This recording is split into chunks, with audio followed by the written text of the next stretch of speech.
इतिहास साक्षी है कि पुण्य भूमि भारत की गाथा भारत की अस्मिता, गौरव और राष्ट्रीय स्वाभिमान के लिए विदेशी आक्रांताओं से संघर्ष की महान गाथा है। बर्बर आक्रांताओं ने भारत की आत्मा पर चोट करने और भारत का अपमान करने के लिए हमारी संस्कृति और आस्था के केंद्रों को ध्वस्त किया।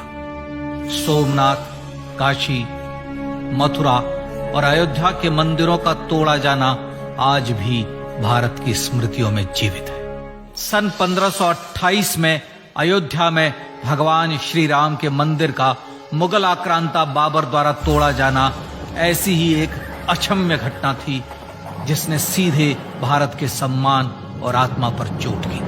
कारण साफ था, अयोध्या के श्री राम के मंदिर पर आक्रमण भारत की आत्मा पर आक्रमण था। जहां हर भारतीय के रोम रोम में राम बसते हैं, वह भारत यह अपमान कैसे सहता। राम मंदिर पर आक्रमण भारत को आहत कर गया था। विदेशी हमलावर अपनी बर्बरता दिखाते गए और भारत अपने आत्मगौरव को फिर से पाने के लिए संघर्ष करता रहा। भारत रामलला के जन्म स्थान पर बाबर के नाम पर बने एक ढांचे को देखता और उसे हटाने का संकल्प लेकर शक्ति संजोया करता। हिंदू समाज आत्मसम्मान के रण में डटा रहा और लगातार हमलावरों द्वारा बनाए गए बाबरी ढांचे को हटाने के लिए लड़ता रहा। सरयू कई बार रक्त से लाल हुई। कभी स्थानीय शासकों ने तो कभी साधु संतों और राम भक्तों ने राम जन्मभूमि की मुक्ति के लिए अपने प्राणों की आहुति दी। 74 बार युद्ध हुए। हम कुछ मोर्चे हारे, पर रण जीतने का संकल्प कभी कम नहीं हुआ। हिंदू समाज तलवारों से रक्त रंजित हुआ, पर उसने हार नहीं मानी। उसका संकल्प अजेय था। 15 अगस्त 1947 को देश की आजादी के साथ सैकड़ों सालों से चले आ रहे इस संघर्ष में नई ऊर्जा और एक नया मोड़ आया। अचानक 23 दिसंबर 1949 को बाबरी ढांचे में श्री राम लला प्रकट हुए। हजारों राम भक्त दर्शन के लिए उमड़ पड़े।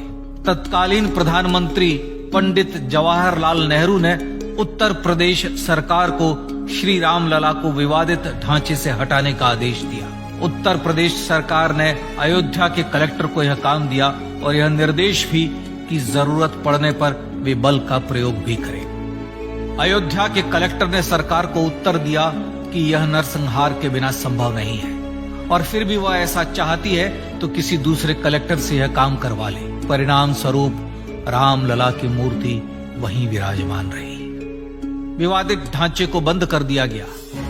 केवल पुजारी को सेवा अर्चना के लिए भीतर जाने की अनुमति थी। फिर भी राम भक्त विवादित ढांचे के बाहर से प्रभु श्री राम की आराधना करते रहे। भारत के हिंदू समाज के लिए चुनौतियां और बढ़ गई। मामला अदालत में गया। विपक्षी दलों द्वारा अदालत में भगवान श्री राम के अस्तित्व पर सवाल उठाए गए। उनके अयोध्या में ही जन्म लेने का प्रमाण मांगा गया। भारत का जनमानस अब आहत हो उठा था। आजाद भारत में भी हिंदू समाज को अपनी आस्था और श्रद्धा के लिए संघर्ष करना पड़ रहा था। चुनौतियों के इस समय में सन 1984 में विज्ञान भवन दिल्ली में विश्व हिंदू परिषद ने धर्म संसद का आयोजन किया। इस संसद में देश भर के संतों ने राम जन्मभूमि की मुक्ति के लिए आह्वान किया और राम जन्मभूमि मुक्ति यज्ञ समिति का गठन किया। धर्म संसद ने राम जन्मभूमि की मुक्ति और वहां भगवान श्री राम के भव्य मंदिर बनाने के भारत के जनमानस के संकल्प को फिर से दोहराया। विश्व हिंदू परिषद के नेतृत्व में मंदिर निर्माण के लिए पूरे देश में अभूतपूर्व आंदोलन की शुरुआत हुई। श्री राम जन्मस्थली मुक्ति यज्ञ समिति के साथ देश भर में राम जानकी की रथ यात्राएं निकली। राम लीलाओं में राम कथा के माध्यम से भारत का आम जन फिर से जुटा। अब सबके मन में एक ही प्रण था, एक ही लक्ष्य था। अयोध्या में जन्मभूमि पर भगवान श्री राम के भव्य मंदिर का निर्माण।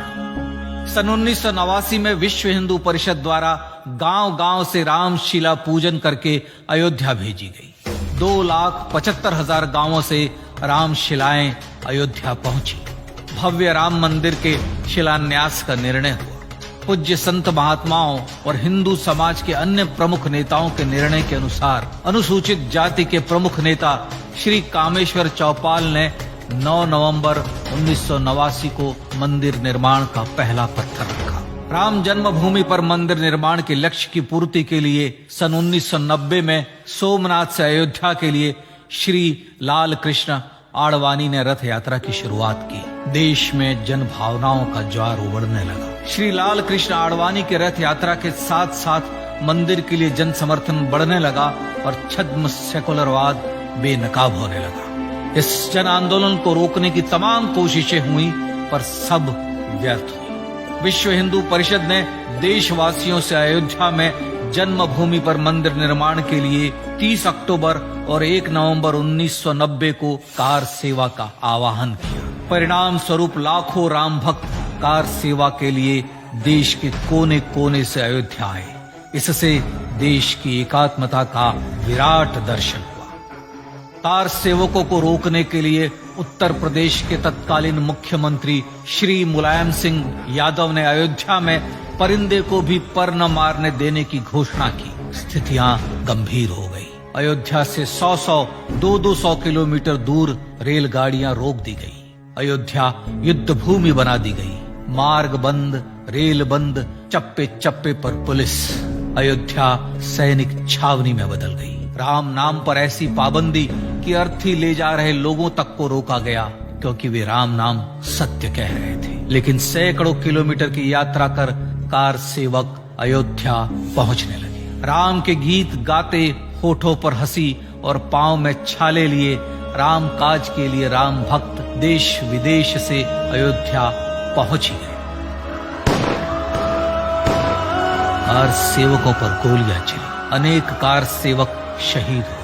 आजाद भारत में जन्मभूमि पर राम मंदिर के लिए कार सेवकों ने फिर एक बार अपना बलिदान दिया, पर कार सेवकों ने विवादित ढांचे पर भगवा फहरा ही दिया और इस तरह कार सेवा सफल हुई।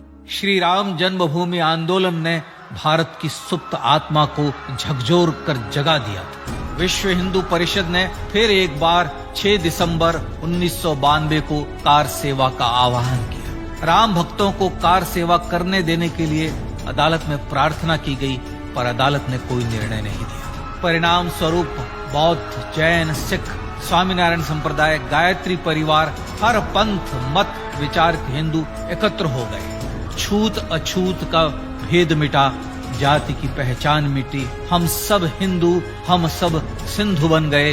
राम सिंधु में ज्वार उठा और देखते ही देखते 6 दिसंबर 1992 को श्री राम जन्मभूमि से बाबरी ढांचा सदा के लिए हट गया।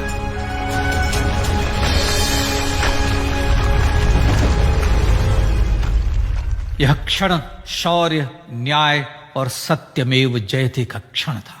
यह तो धर्मस्ततो जय का क्षण था। पर संघर्ष की गाथा यहां जाकर भी नहीं रुकी। छद्म सेकुलरवादियों द्वारा भारत और भगवान श्री राम के इतिहास को झुठलाने के लिए अदालतों में चुनौतियों का सिलसिला चलता रहा, जो 1950 से चल रहा था। हिंदू सिखों के बीच से गुजरते हुए भगवान श्री राम का दर्शन करने के लिए विवश थे। यह स्थिति थी आजाद भारत में श्री राम और राम भक्तों की। पर सत्य को तो जीतना ही था।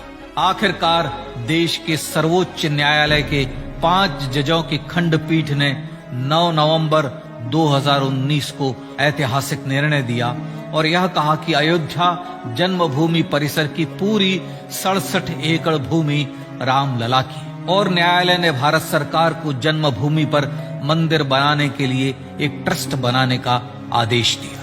सर्वोच्च न्यायालय के आदेश के अनुसार भारत सरकार ने 5 फरवरी 2020 को श्री राम जन्मभूमि तीर्थ क्षेत्र नाम के ट्रस्ट का गठन किया और राम जन्मभूमि न्यास की भूमि जो सरकार द्वारा अधिग्रहित की गई थी, उसे ही नवनिर्मित न्यास को वापस दे दिया गया। 5 अगस्त 2020 को भारत के प्रधानमंत्री श्री नरेंद्र मोदी ने श्री राम जन्मभूमि तीर्थ क्षेत्र के अध्यक्ष पूज्य महंत नृत्य गोपाल दास, राष्ट्रीय स्वयंसेवक संघ के पूज्य सरसंघ चालक डॉक्टर मोहन भागवत एवं उत्तर प्रदेश के मुख्यमंत्री श्री योगी आदित्यनाथ की उपस्थिति में श्री राम जन्मभूमि पर भगवान श्री राम के भव्य मंदिर के लिए भूमि पूजन कर निर्माण कार्य का शुभारंभ किया। इस तरह लगभग 500 वर्षों से राम जन्मभूमि की मुक्ति के संघर्ष का पटाक्षेप हुआ।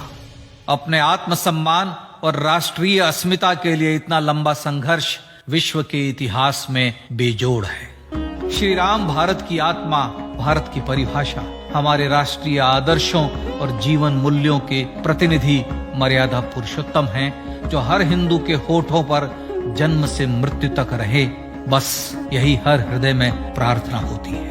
राम भारतीय राष्ट्रीय स्वाभिमान और आसेतु हिमालय से समुद्र पर्यंत तक जन जन को एकात्मता के बंधन में बांधने वाले रक्षा सूत्र है। अयोध्या स्थित श्री राम जन्मभूमि पर बाबर का हमला वास्तव में भारत के स्वाभिमान और राष्ट्रीयता पर हमला था। प्रधानमंत्री श्री नरेंद्र मोदी द्वारा श्री राम जन्मभूमि पर राम मंदिर का पुनः निर्माण न केवल बाबरी मानसिकता का पराभव है, बल्कि संपन्न, सुखी, सुसंस्कृत, सर्वशक्ति संपन्न स्वराष्ट्र का सूर्योदय भी है। यह उस राम राज्य की दिशा में वह कदम है जिसकी अभिलाषा राज राजेंद्र चोल, कृष्णदेव राय, छत्रपति शिवाजी महाराज से लेकर महात्मा गांधी तक ने की थी।